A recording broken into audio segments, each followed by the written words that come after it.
tinuod gid sila nga nag-celebrate sa adlaw na tawhan sa ato ang Ginoong Jesucristo Disyembre 25 nga ano pabilin pa man sila anang ilang sektang gipasakupan.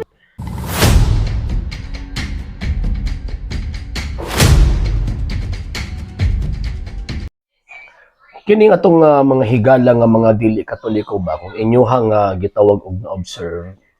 Siguro basig nagpait gid siguro sila sa ilahang gitawag og mga membro. And hinay siguro og kita ang ilahang gitawag og mga kapilya or ilahang sekta. So mo na nga bisag unsa na lang intawon ang ilahang gitawag og himon. Hinon kita nga mga Katoliko magud mga sir mga ma'am, dili magutadalo. Mo lang pud ni ang good thing sa gitawag og mga Katoliko. Dili siya gitawag og dalo. Ma-active man ang Katoliko or dili ma-active ang Katoliko or Katoliko lang ba sa ngalan, dili Katoliko ang pagtuo. Basta as long as Katoliko ka, murag nahug na siya nga kinaiya, labi na sa mga Filipino, nga kinaiya gyud nga naagyud ang gitawag og pagkamanggihatagon.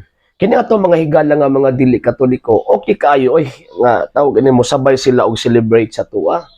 Pero ang problema lang kung tinuod gid sila nga nag-celebrate sa adlaw na tawhan sa ato ang Ginoong Jesucristo Disyembre 25 nga ano pabilin pa man sila anang ilang sektang gipasakupan. And remember, ang pag-celebrate nato sa Pasko sa pagkatao sa Ginoong Jesucristo uban na ang doktrina sa Iglesia Katolika Apostolika Romana concerning sa Dios nga nahimong tao. So but pasabot kung mag-celebrate ng Christmas, naagid na ang pagtuong Katoliko. Di gid na mawala ang pagtuong Katoliko. Kung gidawat ninyo ang Christmas, implied po na gidawat ninyo ang pagtulunan sa Santa Iglesia Katolika Apostolika Romana. Kung mag-celebrate kag Christmas, atakihon nimong simbahan Katoliko, so ang mahitabo ni anak mga sir og mga mamura kag iro, imuhang gikaon ang gitawag og imuhang kaugalingong gisuka. Gisukan nimo ang Santa Iglesia Katolika Apostolika Romana, nya gikaon nimo ang selebrasyon sa Santa Iglesia Katolika Apostolika Romana. Kauban na sa giingon ba nga di gusto piyesta pero gusto mamiesta. Kusog kaayo mamiesta. O yan. Dili gusto og tawag ining Christmas pero kusog kay mo dawat og Christmas bonus. O mo ra nang tawag anang istorya. Kini nga video nga inyohang gitawag og nakita. Liman ka siguro mo tong giwan basig nagpait na gyud sila gyud sa ilahang tawag ining simbahan ba or sa ilahang gitawag sekta. So ang ilang gihimo nangaruling sila, and siyempre ang karuling manggod mo manggod na ang hangyo ni San Jose og sa mahal nga birhen nga padayonon sila. Diha man nagsugod ang karuling kay ang pinakaunang nangaruling ang mahal na Birheng Maria og ang si San Jose apil ang batang Hesus nga naas taguangkan sa gitawag og mahal nga birhen. Mao na ang origin sa caroling. So karon kini ato mga higala nga mga di Katoliko, di ba di mo tuog San Jose o Santa Maria? Doon sila mo to. Wala man sila veneration concerning anak. Pero tanawa, naghimo sila og tawag ining pangaruling. Nya ang katawanan pa kay diha nangaruling sulod sa bungan. O tanawa, di ba? Wag nahulog sila nga gipag-itsa-itsahan og tawag ining kwarta sa mga gitawag og mga sabungero nya. Kusog biya kay na sila mga takig mga sabungero. Una gingon ba nga nagsige nagpangatake nya pagka manapag wish dito si tawag ining pastoy nga or si pastuya nga tawag anang kini kabalo gid mi nga sortihon mo karon.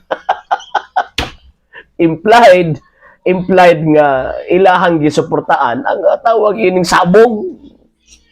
So mo na akong inon kana manggong sabong manggod wala o dili manggod connected sa pagtulunan sa Iglesia Katolika Apostolika Romana. Way pari, way mga obispo, way Santo Papa nagtudlo nga manabong ka, no?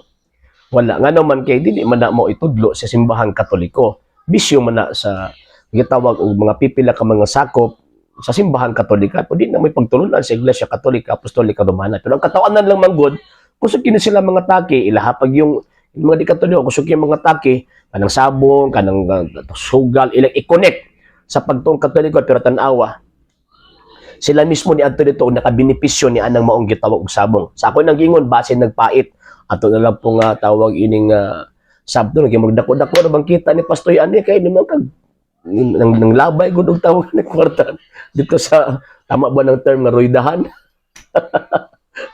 So muna ba nga magkatawa ta nga kana bitang maguol, magkatawa in the sense ba nga ilahang gikaon ng ilahang kaugalingong gisuka. Maguol tungod kay nagabuwat sila og mga butang nga wa nila masabti.